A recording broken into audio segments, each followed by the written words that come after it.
Greetings to each and every one of you. My name is James Hodge. This is On the Scene with James Hodge.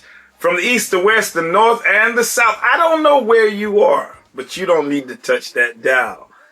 It may be something here that you learn, or maybe you can be a part of the show one day.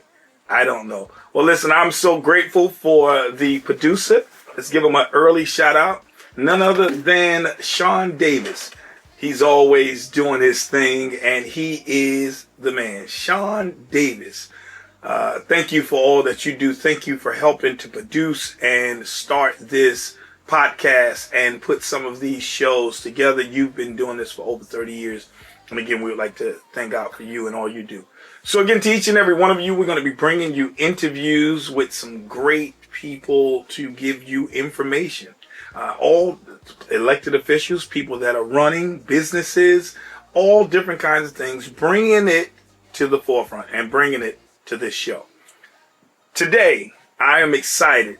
He's been doing so many amazing things. He's been on the road doing protests, leading the way, a visionary leader, a pastor, and great friend. And I'm so excited to have with us on this show, Pastor RONALD McHENRY. Thank all of you for being tuned in.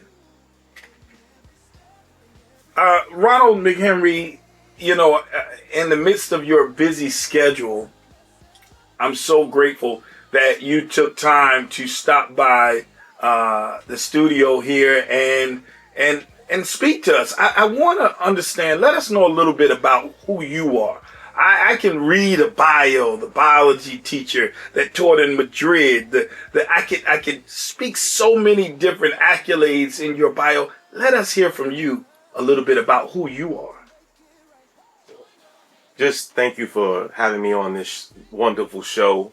To see that you've gone from the boy wonder to on the scene, and you've always been on the scene, especially in the community. And what an honor it has been to grow up watching you work.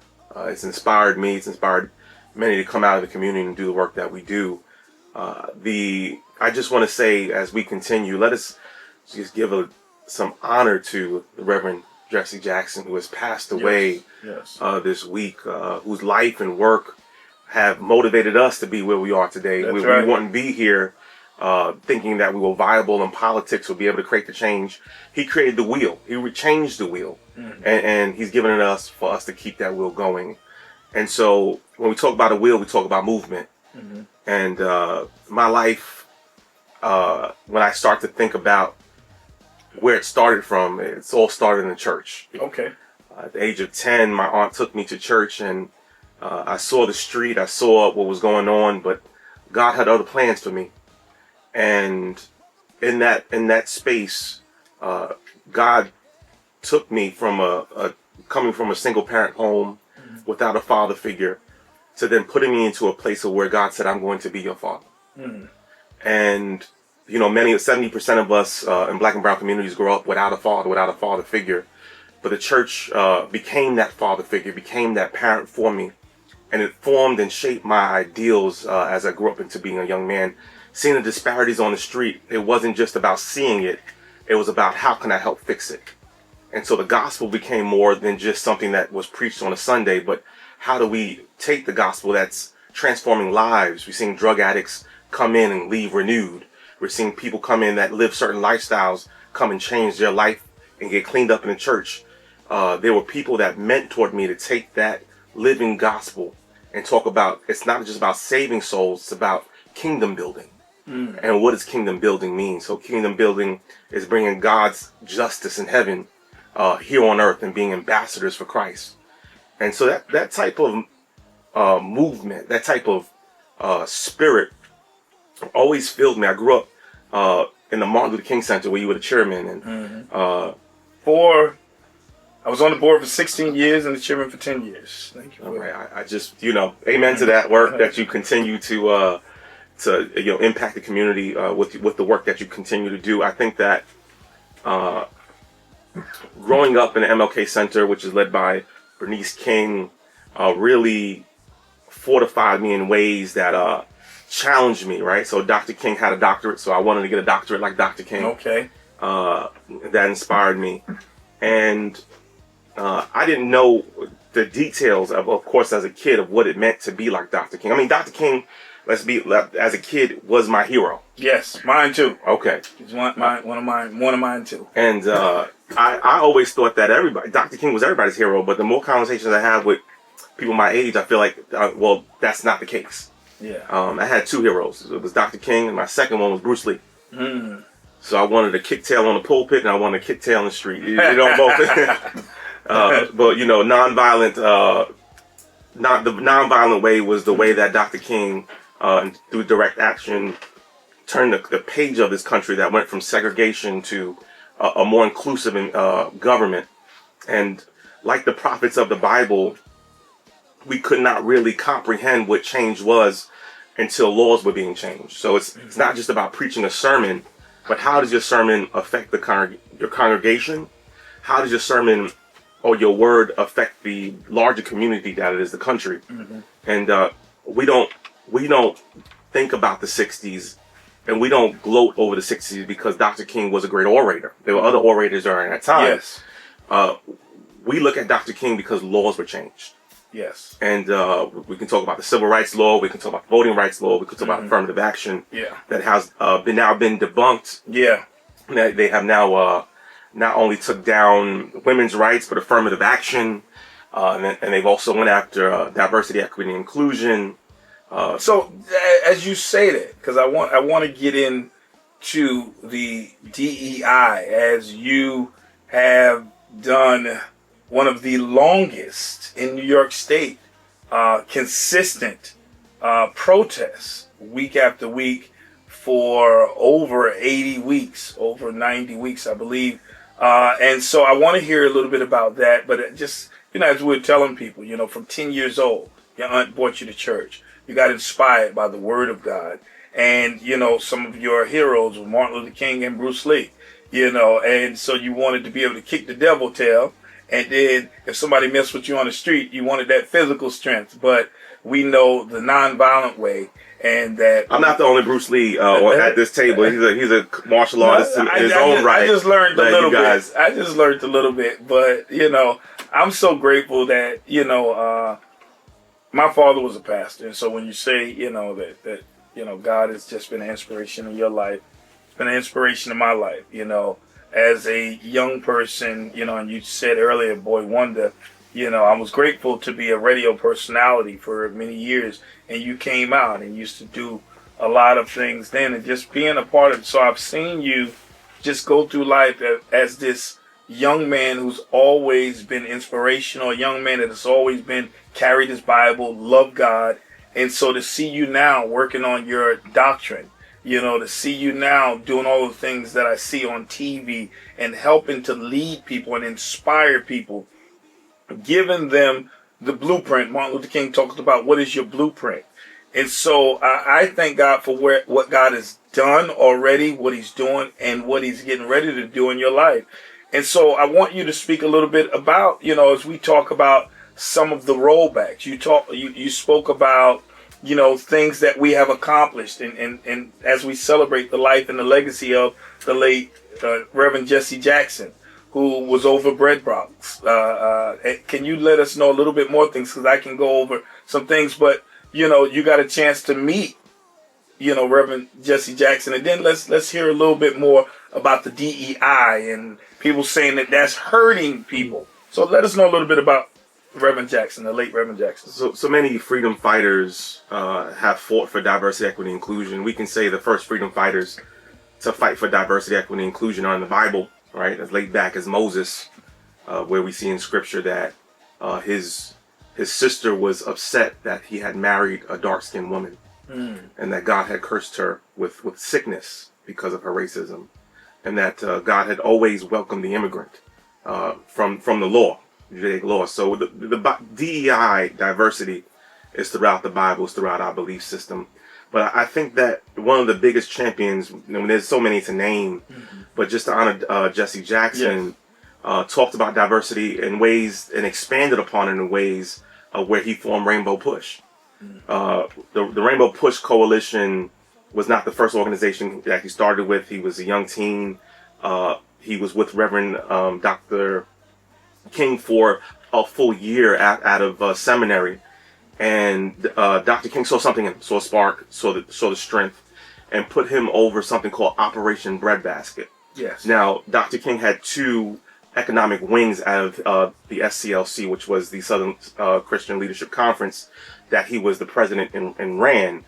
And so out of these economic branches, he sent Jesse Jackson to Chicago. Yes. And so there, from the breadbasket, was basically fighting and boycotting companies that were taking our money but not respecting our identity as people, which we're seeing now, right? That's why it's so important. The power of mobilizing in the street is important, but when you hit their pockets, you see that you can bring them down to the level that they want to talk to you. And we've seen Dr. King did the Montgomery Boy boycott, but those examples in the movement were carried on by Jesse. And let me just add this. You said the Montgomery bus boycott, December 5th, 6th, 1955, a call went out, don't ride the buses, get in the church vans, walk, ride with your friends. I always say that. December 5th, 1955, December, right in that time was the Montgomery bus boycott. But go ahead. Since we're talking about black history, the reason why they called that boy boycott was because a practitioner in Dr. King's church, who was also part of the NAACP, her name was Rosa Parks, she decided to sit in the front of the bus. You have to understand that black folk were by law told to sit in the back of the bus, but yet pay the same fare as everybody else. Mm-hmm. And so because of the killing of a young man by the name of Emmett Till, she couldn't get over that. That was going on in the community, that message of what happened to Emmett Till, a young man who visited down south for the summer. His mom, Mamie Till, decided to have an open funeral casket so that the world could see what happened. Through her activism, she was able to spark the tire to the movement. You have to understand that she exposed what happened to her son in a way that nobody ever did at that point in history. And so Dr. King and the rest of the activists used that mold and model that she took. Dr. King, from what happened to his practitioner in the church, did the Montgomery Boy boycott. However, that wasn't the first boycott that we've seen. The first one was done by Adam Clayton Powell in Harlem. Mm-hmm. And which is one of the preachers I also study and love. Okay. Adam Clayton Powell was not only a congressman who has done things that have not been done since he's left. He's also the pastor of Abyssinian Baptist Church in Harlem, one of the first huge movements. And the reason why I talk about it is because a lot of times we get so high up in the seats, in the C-suites, that we forget that it's God that put us there, and it's not that we did it by ourselves. Any type of freedom that we've had has come through, yes, the work that we've done, but if God was not on our side, we wouldn't have been able to get free in the way that we have been. I think that talking about getting back to Jesse, yes, as Jesse watched all of this stuff we're talking about, from the buzzcocks to Dr. King's large than life persona, he was able to do the work that he did. He saw Dr. King killed at Lorraine Motel. So he was there to see that, and all of that sparked him to keep the movement going. He actually had a ministry from his youth all the way to his death. We don't see too many people do it till they die. Yeah, yeah. And we know that he believed in it, and he always told us to keep hope alive. Keep hope alive. I am somebody. I am, well. I'm black. I'm beautiful. Yeah. And he said so much to really speak into the spirits and the life of people. He woke people up. He gave people hope when they were down, depressed, and felt like they can't go on. Reverend Jackson inspired a lot of people. He did, but not only did he do the spiritual component, but he also did broke the work. Yeah. The political.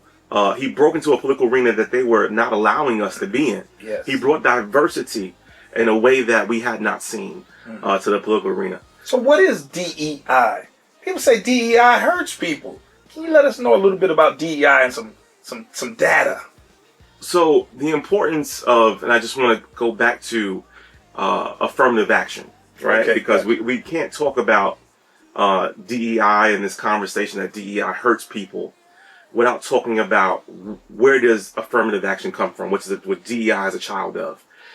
Affirmative action was put into place by Lyndon Johnson and them during a time of where discrimination happened because of segregation. Once Dr. King and his team were able to get the civil rights law passed and others, affirmative action had to come to be able to bring to the table the fact of what businesses and corporations were doing as far as not only redlining us with the housing, but also keeping us out of the business sector. So it's not just about getting us to be in schools that we've been historically left out of, even though we've overqualified for. It's about holding those institutions accountable. Because in this country, these institutions like the schools are which we see the caste system perpetuated. So the fact that a person like Clarence Thomas was able to get all this education at the Ivy League schools through affirmative action, right? So somebody said, well, civil rights did not write my resume. I did the work. It's about my qualifications. But there have been qualified Negroes before you. There have been smart Negroes before you came about. The world did not start when you were born. Right. The situation was that they kept us. Your mother was qualified and they made her clean floors instead of be the best that she can be. That's right. And our ancestors fought so that we can get into the doors that they couldn't get into. And they died and they bled for that. Yes. And so when we see that affirmative action was torn down and there was nobody that said anything, it's almost like the silence is complicit to the violence that they do through policy. And so DEI came about. What is DEI? During the George Floyd, the COVID era, there was so much data that came out that COVID affected Black and brown communities more than it affected other communities. Okay. And so then they started saying that not only is there a health gap, there's a wealth gap. Not only there's a wealth gap, there's an education gap. And they realized that all of these gaps were institutional. And then George Floyd dies. And we know the world, through that case, recognizes the fact that there were these institutional things that need to be changed. So companies came about, like Target and others, and Starbucks, and they said, we're going to have diversity, equity, and inclusion to get rid of some of these wealth gaps that are in the community that's been perpetuated through racism and policy violence. We're going to set the record straight. And so what the companies did was promise that not only will they hire people of color, not only will they be in the C-suites and not only in the workplace, but on the boards, they also promised the Floyd family money. They promised the HBCUs money in order to rectify a lot of this. And we see that now when the MAGA 2.0 gets into the White House, his first thing was to rip back DEI.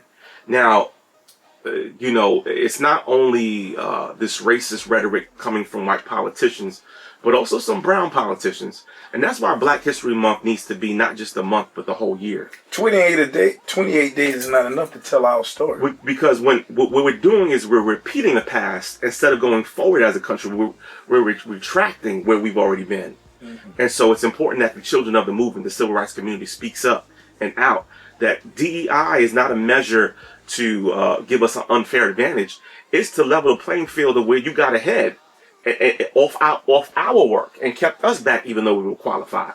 For years they had all kinds of DEI for whites.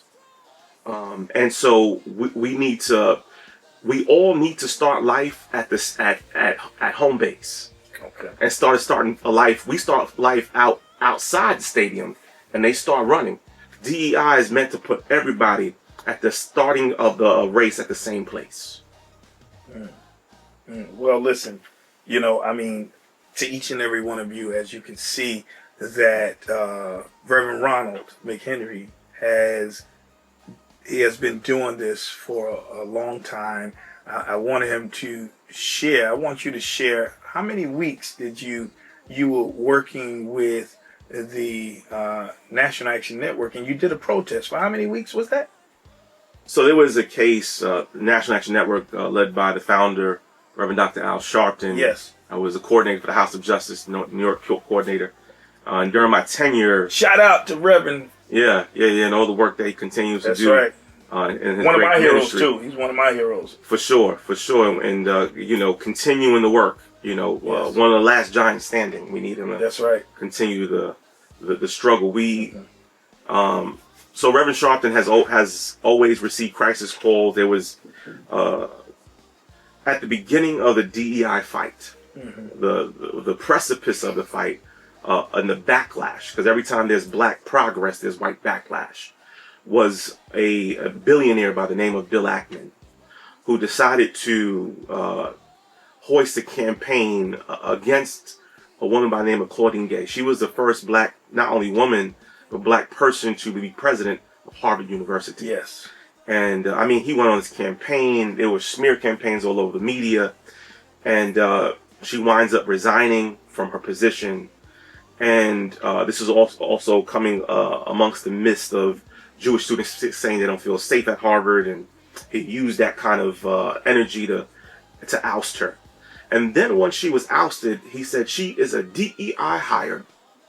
And now it's our time to go after DEI. So Bill Ackman is the architect against the white backlash of DEI. And so the genius that Rev was, he decided to have a huge protest in front of his office. Like he's done many. He's done many different protests. I think it's important to highlight the fact that black women not only have carried black men, carried our problems, made us men when we didn't feel like men, and raised our kids and loved us despite our faults. But Reverend Sharpton understands the importance of standing up for black women. Yeah. Unfortunately, a lot of us are complicit in the sexism that happens against our black women, even though they're the most educated group of people in the country. We can talk about Kamala Harris's run. And it's not the fact that she lost, it was the fact that black men could not wrap their hands around seeing a black woman in that position, right? They made a lot of black men, not me, not you, but others voice their opinion of their concerns, even though she's more qualified than the orange man that sits there right now. So Donald Trump never cared about black people. When he had a real estate apartment in Queens, every time he saw a black or brown person, he wrote C on that application, which stood for colored. And, Kamala Harris ain't got nothing but A's all the way through grade school, all the way to HBCU. And so when we see black excellence, we gotta highlight it. And so Reverend Sharpton, and seeing what happened to Claudine Gay, had his first demonstration shortly after. And it's still going on. It's 107 weeks. They just did, I think, 108 weeks. I did 98 weeks there, leading that struggle. However, DEI is still off the table. So we have to hold companies accountable with boycotts, the same way Jesse Jackson did. Yes. And Jesse Jackson was huge because the breadbasket, as you mentioned, which was one of the financial arms of Dr. King's organization, brought down AMP, which was the Walmart of his day, through boycotts. We don't realize that Reverend Sharpton, as you talked about, was also part of Operation Breadbasket. Yes. He was a youth leader here for New York, under Bill Jones, who was his pastor. And after Jesse Jackson left Operation Breadbasket, Bill Jones became the head of Operation Breadbasket. And the importance of talking about Jesse is not only that was Jesse an activist, he changed the way voting happens. What am I talking about? There would be no Barack Obama if Jesse Jackson didn't run for president. And there would be no idea, I believe, about a black person running for president if it wasn't for a black woman, Shirley Chisholm. She said, if they don't give you a chair at the table, bring your folding chair. And she said, don't stand on the side whimpering and complaining, but you get in. And how do you get in? You get in and you implement ideas. And even Frederick Douglass said that there's no progress without struggle. And so as we speak about these greats, like you're saying, that Obama was able to do what he did because of Shirley Chisholm, and then Reverend Jackson, and just all of the things, all of the inspirational people that bled, died, and lived, all of the people that inventors. There's so much history that we don't talk about. when you have movies that come out like Hidden Figures, because the Black history has been hidden for so many years. And that's why I always tell people, you don't let other people tell your story. Most people, unfortunately, only find out about their family members sometimes at a funeral. And they see the obituary and say, wow, Grandpa did this, Grandpa. So I tell people, you know, Black history is American history. It's world history. Everybody's history is important. And so as we kind of, you know, wrap some of this up, you know, I want you to just, you know, tell us a little bit more on the importance of, you know, as you matriculate in your education and then all through school. And, you know, I'm really so proud of you, man, you know, and grateful to know you, because the best is yet to come. What do you say to some of those parents out there and some of those youth out there that will see this video? And I want you to look in the video, and I want you to speak to them. Somebody's sitting at work right now. Somebody's sitting on the couch or at home or wherever they may be. I want you to speak to that family. I want you to speak to that person right there. It is time that we get into the action. It's not only that imperative that we learn our history, but that we make some history. Not only was Claudine Gay, who was the president of Harvard University, ousted from a job, 300,000 plus Black women have been ousted since this administration took power, and I believe it's been even more since. They are coming after us. It's awesome that we have the freedom fighters that did what they did. Jesse Jackson made sure that civil rights, the bill did not go down, that the voting rights bill did not go down, affirmative action did not go down. But now they're ripping back civil rights. They're retrenching the rights that were fought for in the 60s. They're trying to take us to a place of not where we sit in the back of the bus, where we have segregated schools, where we give all of our money, but we don't receive the due value for what we give. We need to stand up for our children. Let this foolishness end with us and our generation so that our children don't have to deal with it. What I'm asking for you to do is to join an organization that's bigger than yourself. Maybe you don't agree with all the doctrines that are in the NAACP. Well, you have NAN. Well, maybe you don't agree with NAN. Then go to the Urban League. There's so much that you can do. If you can't participate because you're working, you can donate. This show is something that you can also invest in. It's also important that our church community becomes a community the way it was before. I mean, if we don't, we will perish. Well, again, thank you so much, Pastor RONALD McHENRY. I appreciate you for being on the show as we celebrate the life, the legacy of Reverend Jesse Jackson. We want people to do even more research on his life. You know, there are so many different ways that you can do research now. Do some more research on your own. And again, this is a show that any one of you can help support as we continue to do the work. When we do work like this, remember that there's a cost. We enjoy all of this, but there's a cost. And I thank God again for our producers and again the studios, and we'll be on the scene in different places. But again, that's not free. And so to each and every one of you, there'll be some links that you can tap into and send your donations to help us continue this work. James Hodge on the scene, and I'll be on the scene from the east, the west, the north, and the south.